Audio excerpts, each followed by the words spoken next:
Exam 21 के platform पर आपका वेलकम है। इस भाग में हम लोग मॉडर्न इंडिया यानी आधुनिक भारत के इम्पॉर्टेंट क्वेश्चंस को देखेंगे और यह प्रश्न एग्जाम के दृष्टिकोण से बहुत ही महत्वपूर्ण है। तो आइए इस सेशन के प्रश्नों को हम लोग प्रारंभ करते हैं और आप लोग एग्जाम 21 चैनल को सब्सक्राइब अवश्य कर लीजिएगा, जिससे आने वाले वीडियो का नोटिफिकेशन आप लोगों को तत्काल मिल जाए। तो आइए इस सेशन के प्रश्नों को हम लोग प्रारंभ करते हैं। इस सेशन का फर्स्ट क्वेश्चन है, भारत में पुर्तगालियों का प्रथम व्यापारिक केंद्र था। Option A Surat, option B Goa, option C Kasim Bazar and option D Madras. इसका सही आंसर होगा बी गोवा। पुर्तगालियों का प्रथम व्यापारिक केंद्र गोवा में था। ओके, अगला प्रश्न है, 1793 की अस्थाई भूमि व्यवस्था से भू स्वामित्व का अधिकार किसे मिला। ऑप्शन ए किसानों को, ऑप्शन बी राज्य को, ऑप्शन सी जमींदारों को एंड ऑप्शन डी ग्राम सभाओं को। इसका सही आंसर होगा सी जमींदारों को। ओके, अगला प्रश्न है, भारतवर्ष में ब्रिटिश साम्राज्य का संस्थापक कौन था। Option A Warren Hastings, option B Lord Amherst, option C Lord Robert Clive and option D Lord William Bentinck. इसका सही आंसर होगा सी लॉर्ड रॉबर्ट क्लाइव था ब्रिटिश भारत में ब्रिटिश साम्राज्य का संस्थापक। ओके, अगला प्रश्न है, निम्नलिखित में से किसे स्वर्ग से उत्पन्न सेना नायक कहा गया है। Option A Albuquerque, option B Robert Clive, option C Francis Dupleix and option D Lord Cornwallis. इसका सही आंसर होगा बी रॉबर्ट क्लाइव को कहा गया है स्वर्ग से उत्पन्न सेना नायक। ओके, यह स्टेटमेंट रॉबर्ट क्लाइव के लिए प्रयोग किया गया है।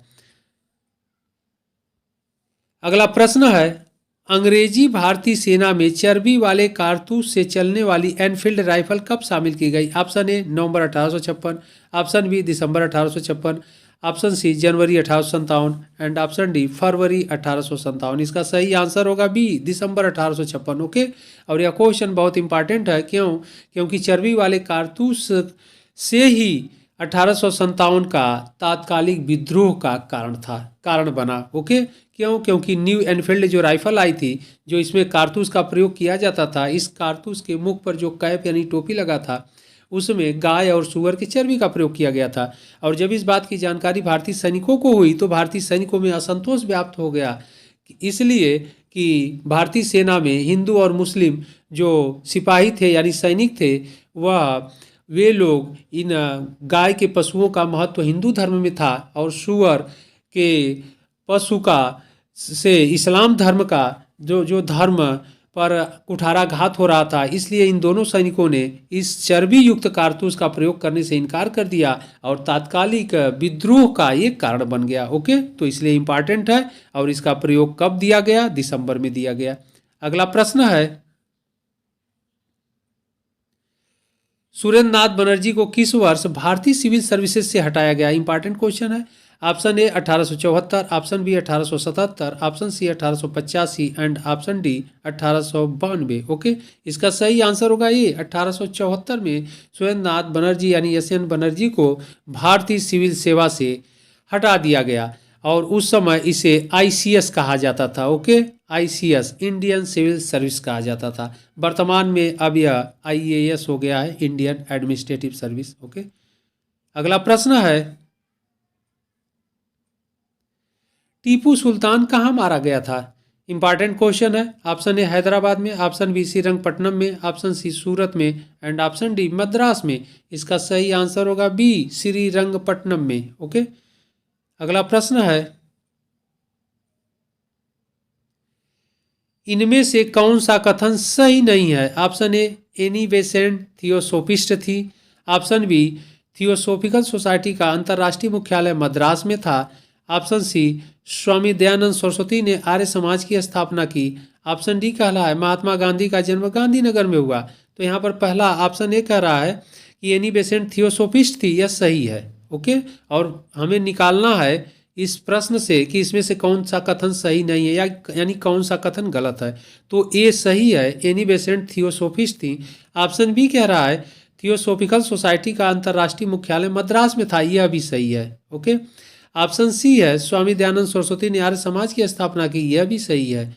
ऑप्शन डी है महात्मा गांधी जी का जन्म गांधी नगर में हुआ था, यह गलत है। ओके, महात्मा गांधी जी का जन्म 2 अक्टूबर 1869 यानी 1869 को पोरबंदर में हुआ था, गांधीनगर में नहीं हुआ था। ओके, पोरबंदर में हुआ था और पोरबंदर भी गुजरात में ही पड़ता है, इसलिए कौन सुमेलित नहीं है या कौन कथन सही नहीं है, डी नहीं है। ओके, अगला प्रश्न है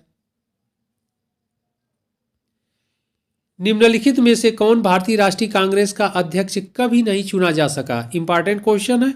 option A Lala Lajpat Rai, option B Annie Besant, option C Motilal Nehru and option D Bal Gangadhar तिलक। इसका सही आंसर होगा डी, बाल गंगाधर तिलक कभी भी कांग्रेस के, भारतीय राष्ट्रीय कांग्रेस के अध्यक्ष नहीं चुने जा सके, जबकि लाला लाजपत राय थे, अध्यक्षता किए हैं। एनी बेसेंट भी अध्यक्षता की थी और एनी बेसेंट पहली महिला अध्यक्ष बनी थी। ओके, और मोतीलाल नेहरू भी इसकी अध्यक्षता किए थे। तो यह लाला लाजपत राय, एनी बेसेंट और मोतीलाल नेहरू अध्यक्ष बने थे, जबकि बाल गंगाधर तिलक अध्यक्ष नहीं बने थे। ओके, अगला प्रश्न है, बहुत इंपॉर्टेंट क्वेश्चन है। बम का दर्शन नामक जो बुक थी किसने लिखा था। Option A Ram Prasad Bismil, option B K Dutt, option C Bhagat Singh and option D Bhagwati Charan Vohra. इसका सही आंसर होगा डी, भगवती चरण बोहरा ने लिखा है बम का दर्शन। ओके, अगला प्रश्न है, एक वर्ष के अंतर्गत स्वराज की प्राप्ति किस आंदोलन का लक्ष्य था। ऑप्शन ए खिलाफत आंदोलन, ऑप्शन बी असहयोग आंदोलन, ऑप्शन सी सविनय अवज्ञा आंदोलन एंड ऑप्शन डी भारत छोड़ो आंदोलन। इसका सही आंसर होगा बी, असहयोग आंदोलन। और असहयोग आंदोलन 1920 में चला था। असहयोग आंदोलन के दौरान ही गांधी जी ने यह घोषणा किया था या इस बात का आह्वान किया था कि एक वर्ष के अंतर्गत स्वराज की प्राप्ति कर लिया जाएगा। ओके, अगला प्रश्न है, तिलक की मृत्यु पर किसने कहा मेरा सबसे मजबूत बचाव चला गया। Okay, option A Shaukat Ali, option B Mohammad Ali, option C Lala Lajpat Rai and option D Mahatma Gandhi. तो यह कथन स्टेटमेंट महात्मा गांधी जी का है।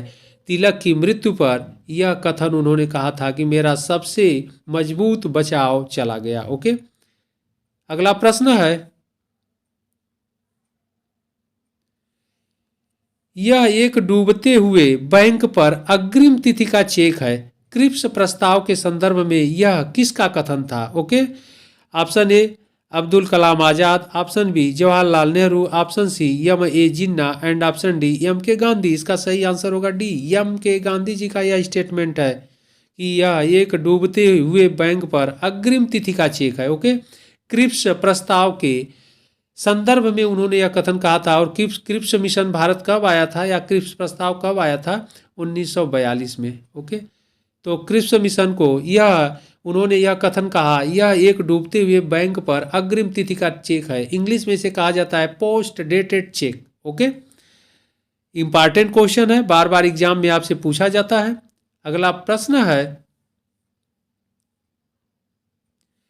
किस ब्रिटिश शासक के काल में शिक्षा औपचारिक रूप से अंग्रेजी माध्यम से आरंभ की गई। Okay, option A Lord Hastings, option B Lord William Bentinck, option C Lord Dalhousie, option D Lord Canning. इसका सही आंसर होगा बी, लॉर्ड विलियम बेंटिंग। बहुत इंपॉर्टेंट क्वेश्चन है, प्रश्न को एक बार फिर आप लोग देख लीजिए। कह रहा है किस ब्रिटिश शासक के काल में शिक्षा औपचारिक रूप से अंग्रेजी यानी इंग्लिश मीडियम में, ओके, अंग्रेजी माध्यम से आरंभ की गई।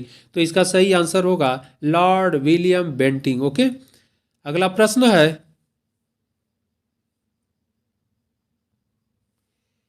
किस ब्रिटिश शासक के समय में सर्वाधिक देशी राज्य ब्रिटिश भारत में मिलाए गए। Option A Lord Wellesley, option B Lord Minto, option C Warren Hastings and option D Lord Dalhousie. तो इसका सही आंसर होगा डी, लॉर्ड डलहौजी के समय में सर्वाधिक देशी राज्य ब्रिटिश भारत में मिलाए गए। ओके, अगला प्रश्न है, चंपारण, बारदोली तथा खेड़ा किस लिए विख्यात थे। ऑप्शन ए संत्रासवादी कार्य, ऑप्शन बी सांप्रदायिक दंगे, ऑप्शन सी औद्योगिक हड़ताल एंड ऑप्शन डी किसान विद्रोह। इसका सही आंसर होगा डी, किसान विद्रोह। चंपारण में भी किसानों ने विद्रोह किया था। चंपारण बिहार में पड़ता है और यहाँ नील की खेती के लिए ब्रिटिश सरकार द्वारा ज़बरदस्ती किसानों से नील की खेती 3 बिस्वा पर कराया जाता था, जिसे 3 कठिया कहते थे।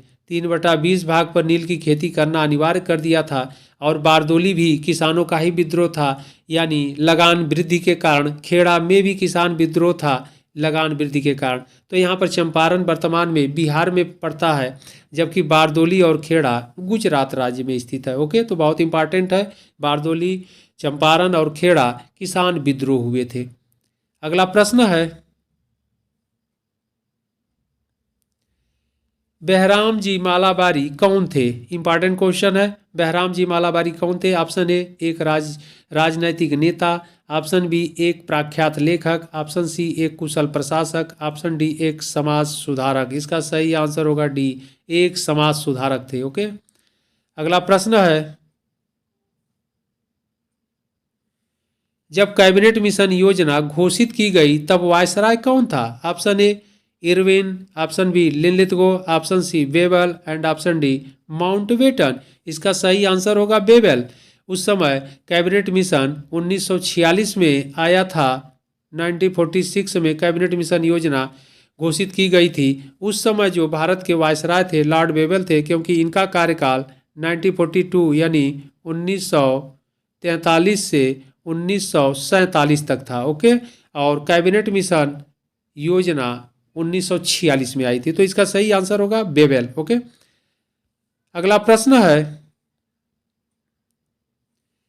प्रथम कांग्रेस मंत्रिमंडल कब बना? ऑप्शन ए 1921 में, ऑप्शन बी 1932 में, ऑप्शन सी 1937 में एंड ऑप्शन डी 1942 में।